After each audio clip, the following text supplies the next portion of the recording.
Hola, hoy vamos a empezar la primera clase de la unidad 2 sobre el aparato digestivo. Van a observar que en la plataforma Moodle subí un esquema para que vayan completando lo que se les pregunta y será complemento de esta clase. Es importante el que puedan comprender este contenido, pues nos servirá de base para luego lograr explicar la fisiología del aparato digestivo. Si tienen alguna duda, pueden escribirme a mi correo o pueden escribirme a través de Moodle, que con gusto la resolveré. Muy bien, entonces empecemos a hablar del aparato digestivo. Y me gusta empezar con la pregunta, ¿para qué comemos? Pónganse a pensar cada uno para qué come cada día. Bueno, los objetivos de esta clase es que puedan describir los componentes del aparato digestivo y que puedan identificar la función tanto de los órganos del aparato digestivo como de sus glándulas anexas. Y es que nuestro aparato digestivo cumple 4 funciones básicas. Si a la pregunta anterior, ¿para qué comemos?, ustedes dicen que es para obtener energía, pues están muy bien. Se recuerdan que ya hablamos en la unidad anterior de cómo en el metabolismo, gracias a las hormonas tiroideas, convertimos lo que comemos en energía. Bueno, para que estas hormonas tiroideas consigan convertir lo que comemos en energía, antes necesitamos procesar los alimentos de manera que las macromoléculas, recordemos que son 3 macronutrientes: carbohidratos, proteínas y grasas. Entonces, por medio del aparato digestivo, modificamos estos 3 macronutrientes y también algunos micronutrientes para que lleguen a la sangre y allí puedan convertirse en energía útil para cada célula. Entonces, las funciones del aparato digestivo las resumimos en 4. Primero, reducir las sustancias alimenticias a partículas más pequeñas. Estos procesos empiezan con la masticación en la boca y luego las múltiples secreciones a lo largo del tubo digestivo contribuyen a los procesos de digestión, esto es, contribuir a segmentar los alimentos en moléculas cada vez más pequeñas. Una vez están más pequeñas, cumple la segunda función: absorber los elementos nutritivos de la luz de intestino hacia el torrente sanguíneo, la mayoría de las veces, porque hay algunos elementos que se pueden absorber desde la boca u otros desde el estómago. Una vez hemos absorbido los nutrientes, van quedando residuos. También es función del aparato digestivo desechar esos residuos. Y por último, también sintetiza algunos compuestos como la vitamina K. Nuestro aparato digestivo consta de 2 partes: el tubo digestivo, que empieza desde la boca y termina hasta el ano, que en términos medios, en aquel modelo anatómico de 1,77 de estatura, mide cerca de 9 metros de longitud. Y además de este tubo digestivo, consta de glándulas anexas que ayudan a secretar algunas enzimas u otros productos para contribuir a los procesos de digestión y absorción de los nutrientes. Bueno, empecemos a hablar del tubo digestivo. Para empezar a hablar del tubo digestivo es importante que recordemos las clases de citohistología, y este está compuesto de 4 capas. De adentro hacia afuera tenemos la más interna, o que está en la luz interna, en contacto con los alimentos que van a circular a través. La más interna es la mucosa, se continúa con la submucosa, la muscular, que está en 2 capas, una longitudinal y otra circular, y la serosa, o la más externa. Empecemos a analizar la primera. Dijimos que es la más interna y reviste la luz internamente del tubo digestivo. Y esta es la mucosa. Contribuye a 2 procesos: la absorción, que es el paso de sustancias desde la luz del tubo digestivo hacia el torrente sanguíneo, y la secreción, que es el paso de sustancias desde las células del epitelio digestivo hacia la luz de la porción del tubo que estamos analizando. Esta capa de la mucosa está formada por un epitelio cilíndrico simple. Aquí pueden ver el epitelio. Recordemos que son los tejidos epiteliales, se caracterizan por ser células que están firmemente unidas unas con otras, avasculares, y descansan para tener un soporte en una lámina propia. Intercalados en alguna distancia encontramos algunos nódulos linfáticos. Como están asociados al tejido mucoso, se llama MALT, o tejido linfoide asociado a mucosas. Cabe decir que tiene algunas fibras contráctiles que se denomina capa muscular de la mucosa y no solo va a contribuir a las funciones de secreción, sino a algunos movimientos propios de esta capa. Bueno, aquí podemos observar en el recuadro entonces la capa más interna o la mucosa. Esta capa descansa sobre la siguiente, que es la submucosa. Es un tejido conectivo que como tal es muy vascularizado. Hacia allí van a absorber los nutrientes que pasaron por la capa de la mucosa, atraviesan y estamos acá en los vasos sanguíneos y linfáticos. Esta capa pues le va a dar soporte a la mucosa y va a contener algunas glándulas y un conjunto de neuronas que conocemos como el plexo de Meissner. Llamamos plexo a un conjunto de neuronas que están interconectadas entre sí y que realizan una función particular. En este caso, este plexo va a contribuir a la contracción de las glándulas para que ellas secreten su contenido hacia la luz del tubo digestivo. Es tan importante la función de estos plexos en el aparato digestivo que algunos fisiólogos y anatomistas dividen el sistema nervioso en autónomo, somático y digestivo. En el aparato digestivo tenemos dos plexos. El primero ya mencionamos que es el de Meissner. Mi recurso es que Meissner está asociado con la mucosa y va a ser fibras que están intercaladas y contribuyen a la contracción de las glándulas para que secreten su contenido hacia la luz. Y además encontramos algunos nódulos linfoides asociados también a mucosas.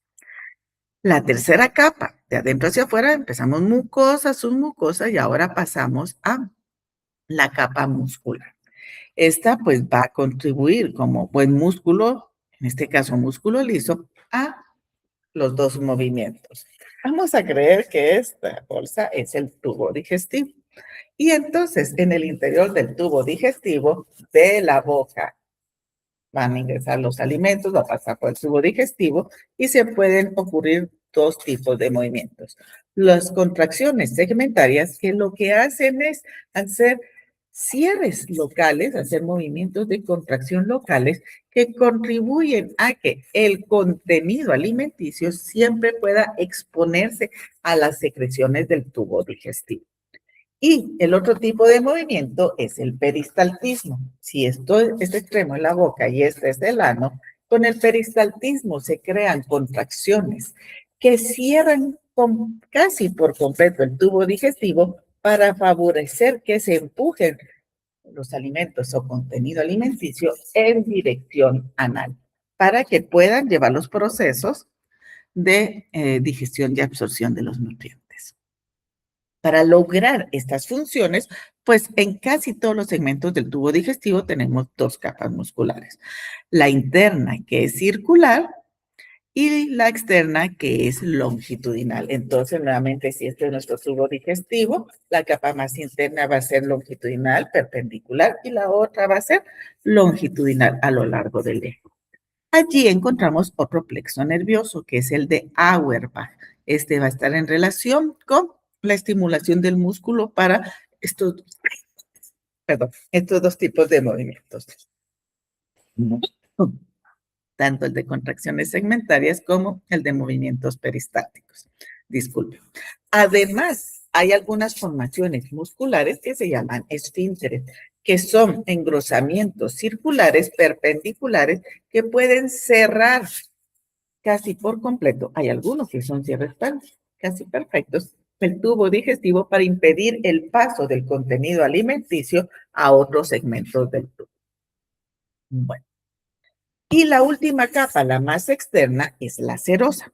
Esta pues va a brindar protección y unión. Está formada tanto por un epitelio escamoso, un epitelio plano y tejido conectivo. No, esta pues no está en toda la longitud del tubo digestivo, empieza a 3 a 4 centímetros abajo del inicio del esófago y termina hasta donde está el recto. Nuevamente recordamos que es la más externa. Bueno, pues ya recordando estas capas del tubo digestivo, pasemos a analizar cada uno de los componentes. Y empezamos con la boca. Es una unidad cúbica irregular, en donde gracias a la presencia de los dientes, la lengua y las glándulas salivales, permite que nosotros convirtamos los alimentos en el bolo alimenticio. Y esto es gracias a que en los dientes pues se desmenuzan los alimentos. Gracias a la acción de masticación permitimos también amasar esos alimentos para homogenizarlos. Las secreciones salivales contribuyen a humedecerlos y con ello pues empezamos los primeros fenómenos de transformación. Ustedes ya vieron en el laboratorio que en estos procesos de transformación tenemos inclusive la acción de la amilasa salival, que vamos a ver más adelante. Bueno, entonces ya vimos que la boca es una cavidad cúbica, está limitada en la parte anterior por los labios y está limitada también por los dientes. En la parte inferior tenemos a la lengua, que es un músculo voluntario, y más adelante vamos a ver a las glándulas salivales relacionadas. Después de la boca se continúa con la orofaringe, pero solo es un pequeño paso que va a comunicar hacia el esófago. Pues el esófago es continuación de la faringe, como dice, es un conducto cilíndrico de 25 centímetros. Que se les grabe ese número, 25 centímetros, que va entonces desde la faringe hacia el inicio del estómago. Está compuesto de 3 capas, la interna o la mucosa, la media, la submucosa y la externa o la muscular, a excepción de los tercios inferiores donde ya encontramos la capa serosa de adventicia. Entonces, en esta parte no tenemos serosa o adventicia. Bueno, entonces hasta aquí tenemos el esófago, estamos hablando de la cavidad torácica y acá para dividir cavidad torácica de abdominal nos recordamos que tenemos al diafragma, que además de dividir, va a ayudar a formar un cierre que va a regular el paso del esófago. Entonces vamos a creer ahora que este estuche es el esófago y mis manos van a formar el diafragma. Todo lo que está arriba del diafragma es la cavidad torácica y lo que está abajo, la cavidad abdominal. Bueno, en la cavidad abdominal vamos a encontrar, además de los componentes del tubo digestivo, al peritoneo. El peritoneo, pues, es muy importante porque es la membrana serosa que va a recubrir todo el abdomen. Va a tener varias funciones. Para, para evitar el efecto de la gravedad, pues va a ayudar a sostener los órganos y que estén ubicados donde deben estar. Imagínense que esto es la cavidad abdominal y si solo vamos metiendo órganos, ¿cómo hacemos para que, estoy tratando de encontrar cosas que ejemplifiquen bien, si queremos que este hígado se quede arriba, que el páncreas se quede acá, ¿cómo hacemos para que por la gravedad no caigan a la parte inferior de la cavidad abdominal? Pues en parte es gracias al peritoneo, que le da sostén, también protege y es altamente vascularizado. Tanto es así que es uno de los lechos venosos más importantes que tenemos. Si se recuerdan del anato 1, el mayor volumen de sangre que tenemos en el cuerpo está almacenado en las venas. Y allí el peritoneo es un lugar súper vascularizado donde vamos a tener gran flujo de sangre. Bueno, este peritoneo va a tener tres formaciones importantes: epiplones, ligamentos y mesenterio o meso.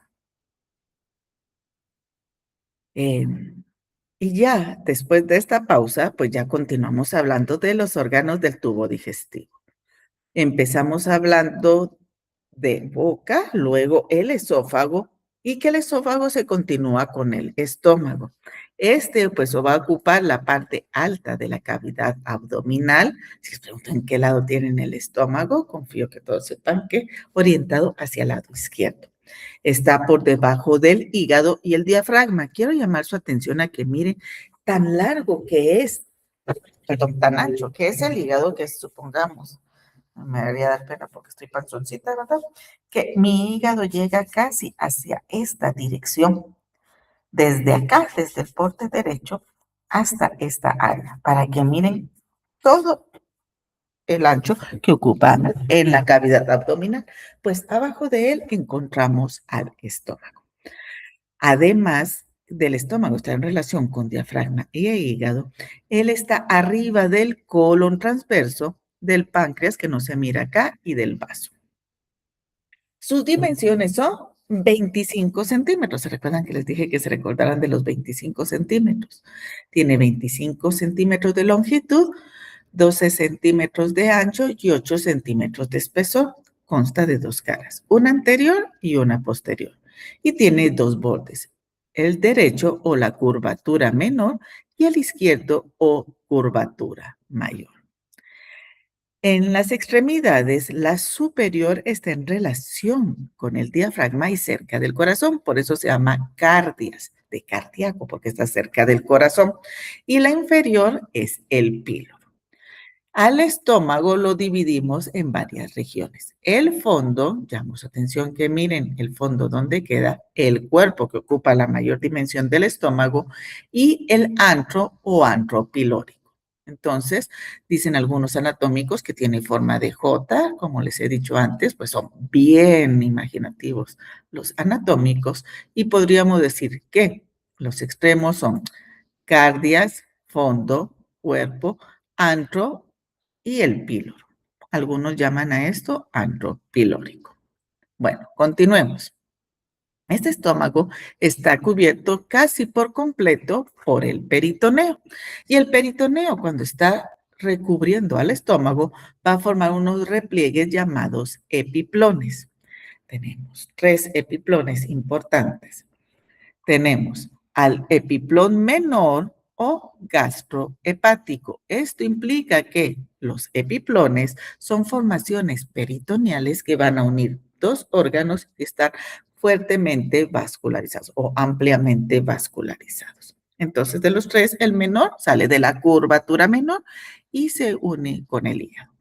Tenemos el epiplón mayor que va a estar en relación con el vaso y por eso el epiplón mayor que está en relación con el intestino grueso que se llama gastrocólico y aparte tenemos el gastroesplénico que va a estar en relación entre el estómago y el vaso.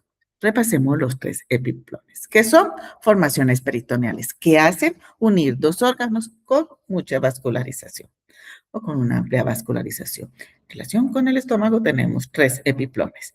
El epiplón menor o gastrohepático, que implica que une estómago de gastro y el hígado hepático.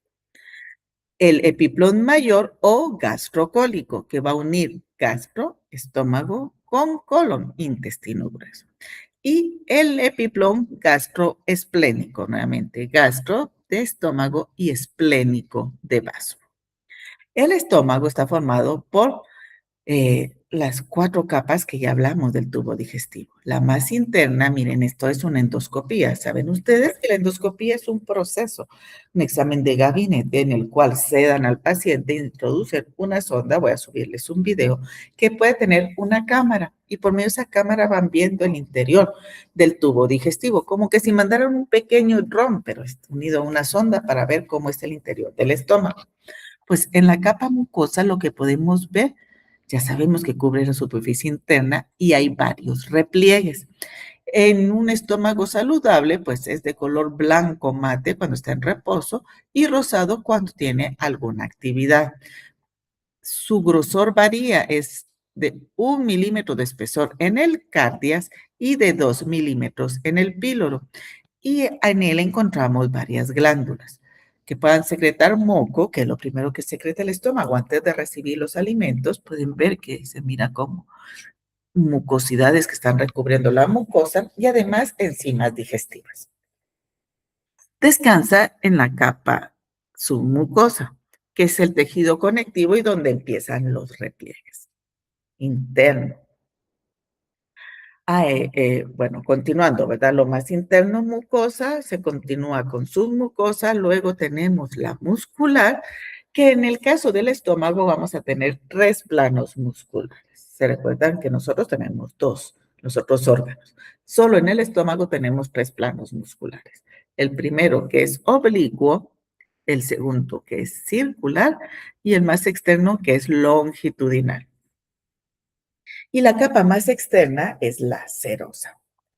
El estómago, pues aquí teníamos el estómago, se continúa con el intestino delgado, que es un conducto cilíndrico que va a tener un diámetro inicial de 4 centímetros cuando está en relación con el píloro, inicia el duodeno, y al final, cuando tenemos el ilium terminal, que ya se va a conectar con el intestino grueso, el diámetro es de tan solo 2 centímetros.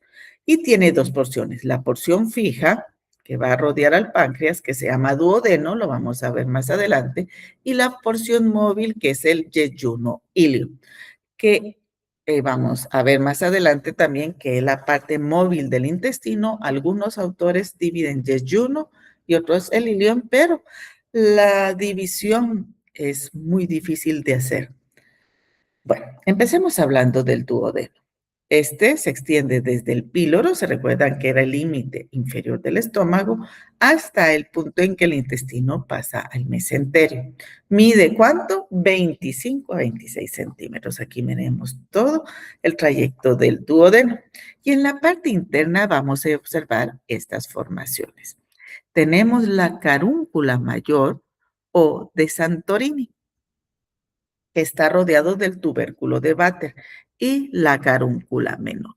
Estas carúnculas van a ser protrusiones que se proyectan hacia la luz del duodeno y donde va a converger los dos conductos, el conducto principal del páncreas y el conducto de la vesícula biliar que se llama colédoco, para permitir que allí secreten hacia la luz del duodeno pues sus secreciones, ¿verdad? Y liberen sus secreciones. Entonces, aquí miramos a la carúncula mayor y luego pues tenemos a la carúncula menor. El duodeno se continúa con el yeyuno ilium. Este pues puede tener una longitud de 6 a 7 metros de longitud, pero ¿cómo me cabe 6 a 7 metros? Porque está ampliamente doblado, formando circunvoluciones intestinales. Entonces, miren cómo está plegado sobre sí. Está fijado en la cavidad abdominal gracias al mesenterio. Es bastante móvil. Después de comer, una hora y media, 2 horas después de comer, ustedes pueden hacer opresión sobre su abdomen y sentir movimiento intestinal. Es más, la mayoría de veces alrededor, aquí tenemos el ombligo, entonces cuando nos duele la región abdominal es porque algo está pasando a través generalmente del intestino delgado. Nuevamente, pues encontramos las capas del tubo digestivo que ya mencionamos antes, pero llama la atención en la capa de la mucosa que va a estar en contacto siempre con la luz interna del tubo digestivo, pero tiene tres formaciones principales. El primero, pues, son plegamientos sobre sí mismo. Para esto traje esta toalla. Miren, vamos a suponer que abrimos el, vamos a ver si se mira bien. Abrimos el tubo digestivo longitudinalmente y lo que vamos a observar es que esos 6 a 7 metros pues tienen algunos plegamientos. Estos plegamientos, que es lo que observamos acá, son las válvulas conniventes o de Kerckrin. Ellas permiten aumentar 3 veces el área de superficie. Si hacemos un agrandamiento de estas válvulas conniventes, estos plegamientos, digamos que estas dobleces que tenemos en la luz del intestino, esto es como que si lo tuviéramos así, ¿verdad? Entonces, de esta longitud, como lo plegamos, entonces se volvió más chiquita la longitud del intestino. Y aquí tenemos estas válvulas conniventes, a similitud de lo que es esta toalla, pues en la superficie de las válvulas conniventes tenemos vellosidades. Estas vellosidades pues ayudan a aumentar 10 veces el área de superficie del tubo digestivo y cada vellosidad tiene en la luz microvellosidades que son plegamientos de la pared celular que está en contacto con la luz del intestino que va a aumentar hasta 100 veces el área de superficie. Además de estas formaciones que aumentan grandemente el área de superficie, que son válvulas conniventes o de Kerckrin, las vellosidades, que son, y en las vellosidades encontramos a las microvellosidades. Son todas estas formaciones en forma de pelitos que están en la superficie. Pero además encontramos formaciones linfoides. ¿Por qué? Pues los alimentos no son estériles. Y aquí en el intestino delgado se da la absorción de la mayoría de ellos. Tenemos que tener un sistema estricto para poder identificar qué debemos absorber y qué no. Y para eso hay dos formaciones linfoides importantes, las placas de Peyer y los folículos solitarios, que vamos a hablar más adelante.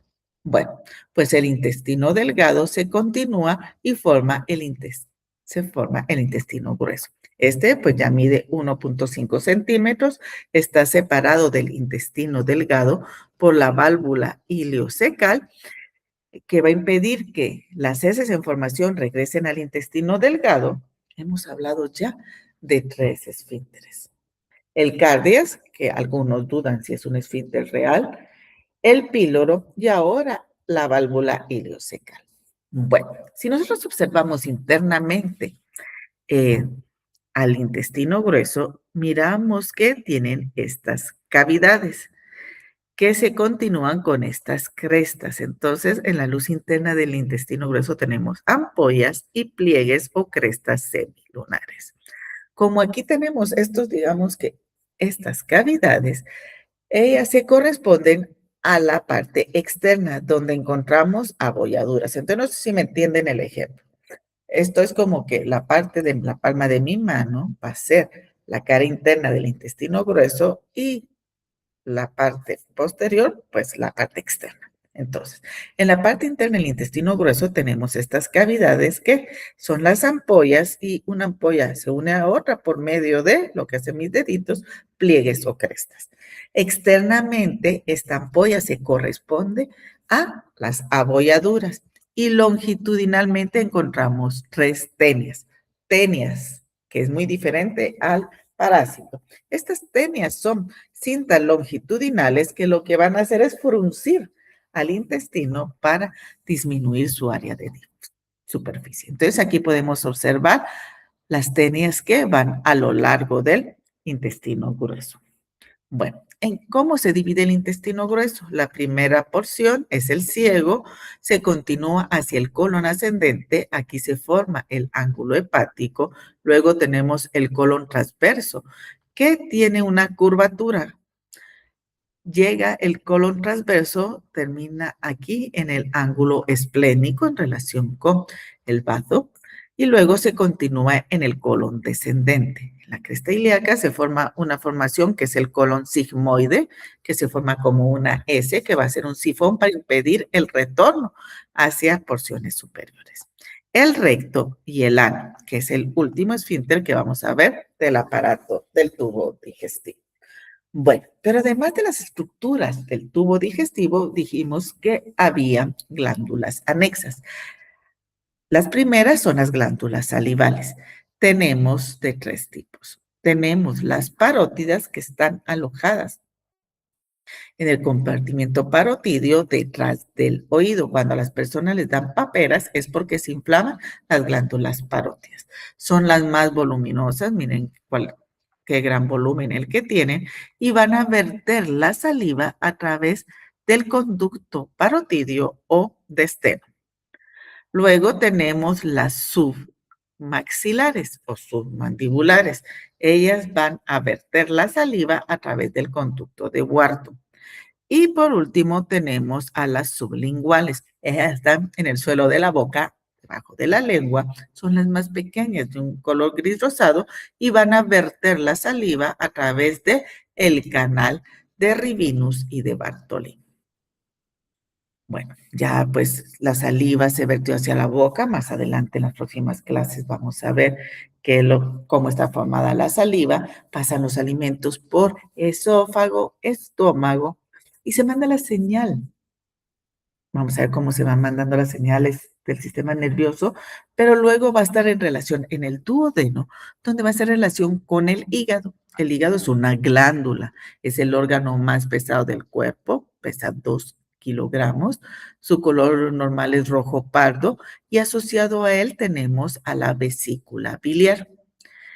El hígado, pues lo tenemos el mayor volumen, ya bien más o menos en la longitud del hígado mío, pues del otro lado, si el hígado lo tenemos la mayor porción del lado derecho, el páncreas del lado izquierdo. En el hipocondrio izquierdo mide 16 a 20 centímetros de largo y va a estar en relación con el estómago, creo que hay una diapositiva para ver las relaciones, hígado, vaso, colon transverso y duodeno, y se divide en varias porciones.